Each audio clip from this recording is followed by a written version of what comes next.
Hello, this is and I am Kitty Hollywood. Today's review is of the just so beautiful and magnificently spooky 1944 Paramount gem, The Uninvited.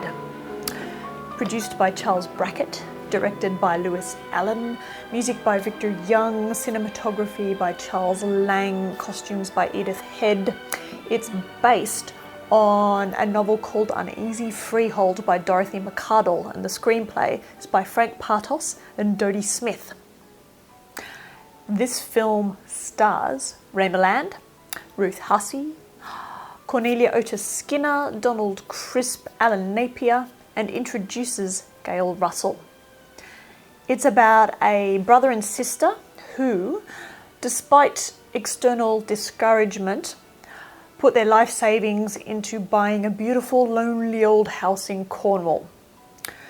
They soon discover they have bought much more than a mere house. Candlesticks and seances ensue. This is a great sit round the fireplace type old-fashioned ghost story. If you were using a font metaphor, and I am, what makes this film bold rather than regular is the fact that, well, before this, all ghosts in films were silly or funny or comic or I'd gone away for it if it weren't for your pesky kids type ghosts. They weren't real, they weren't serious.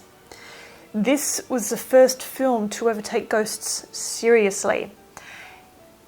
It marks really a genuine shift in storytelling, and so much of what makes this film a success is down to Lewis Allen.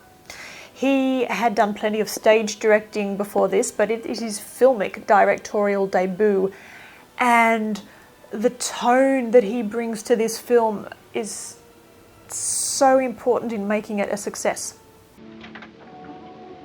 It's rather messy in here. I was thinking of skipping this. This is where my father painted my mother's picture. Strange to think of them here. My father'd have his easel to the light, wouldn't he? And perhaps my mother would sit there in a soft white dress. But sometimes, of course, he'd paint the other one. The other one? It's the very normalcy of the surroundings, the quaint little fishing village, the friendly villagers, the brightly lit rooms, the well-scrubbed kitchens that juxtaposes so well with the situation in which Roderick and Pamela, the brother and sister, find themselves. Another thing that's key in making this film the success that it is the cinematography. Charles Lang Jr. was also the cinematographer for The Ghost and Mrs. Muir, among many, many things. And he does wonders with this film. The house has no electricity, of course, and so much of what is nerve-wracking and spine-tingling simply comes about from the dark. Look, it really draws us in. What makes this so familiar to so many of us is that surely at one stage all of us have stood there in a dark section of a house and gone, "Ah!" and run for the light. And this film really capitalizes on that. Lang's use of candlelight and his chiaroscuro lighting are hauntingly beautiful at times, and I seriously defy anybody not to fall in love with Windward House. Okay, Milland was a well-known contract actor for Paramount. He was Welsh. Ruth Hussey is best known for playing Elizabeth Embry in the Philadelphia Story. Donald Crisp was a very, very well-known and well-respected character actor. Alan Napier, best known really for playing Bruce Wayne's butler Alfred in TV's Batman. And Cornelia Otis Skinner was a famous Broadway actress and writer. And then there's Gail Russell. Gail Russell was one of those girls who was offered a contract at Paramount because she was beautiful. Her parents pressured her into signing the contract because they needed the money. She was mind-bogglingly ill-suited to the Hollywood racket. She suffered from crippling anxiety. And the extraordinary thing is that the otherworldly air that she possessed because of this anxiety was so well suited to the character she plays in this film that this film made her a star. As a result, she began to drink. She began to drink in between takes to steady her nerves, and she kept drinking.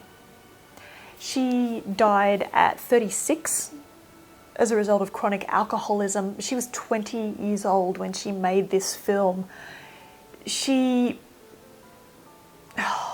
It's hard to put it into words. She's not the world's best actress by far, but at times what she does with the character of Stella is really give you a young girl who's been psychologically messed about her entire life because of the unknown, because of stories that people won't tell her, and she does a superb job with this character, in my opinion.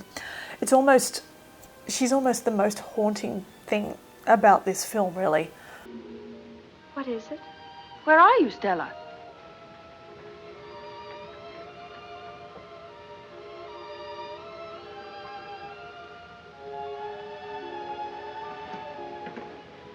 Don't be afraid, Stella.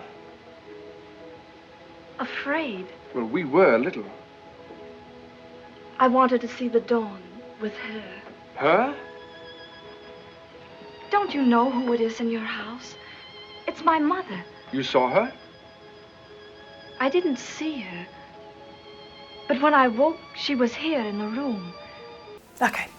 Victor Young composed the score. The instrumental piece that Roderick composes for Stella became the incredibly famous jazz standard Stella by Starlight once the lyrics were added. There's also a certain element in this film that did not go unnoticed at the time by various groups. According to a member of the Catholic Legion of Decency, there were large amounts of audiences of a questionable type going to see this film late at night simply to watch Cornelia Otis Skinner. Mary was a goddess. Her skin was radiant in that bright, bright hair. How this room brings her back to me. The nights we've sat talking in front of that fireplace, planning our whole lives. It wasn't flirtations and dresses we talked about. We were no silly, giggling girls. Nothing ever came of any of the complaints. Special effects wise, Lewis Allen didn't want any special effects for the ghost. Paramount insisted. We have what we have, but I think really they've dated pretty well. Interestingly enough, when the film went to England, they didn't want any of the special effects in, and so they cut all of the special effects of the ghost out of the film. And I'd be really fascinated to be able to watch a version of this film without any of the special effects in them. But they don't bother me. I think they really work very, very well, especially given the time in which they were made.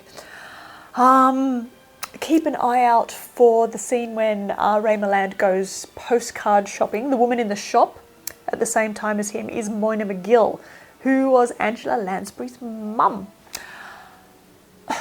Look, this is not the scariest film you'll ever see, but it is scary. It's a gentle creep up on you kind of a scary, and it draws you in almost without you realising it, and you become invested in what's going on with these people. Rick, have you brought some more flowers in? No, why? Don't you notice the scent? It's overpowering. Extraordinary. Heliotrope, isn't it? No. No, it's mimosa. There's a light. Where did that come from? It's like a nightlight. Watch it for the house.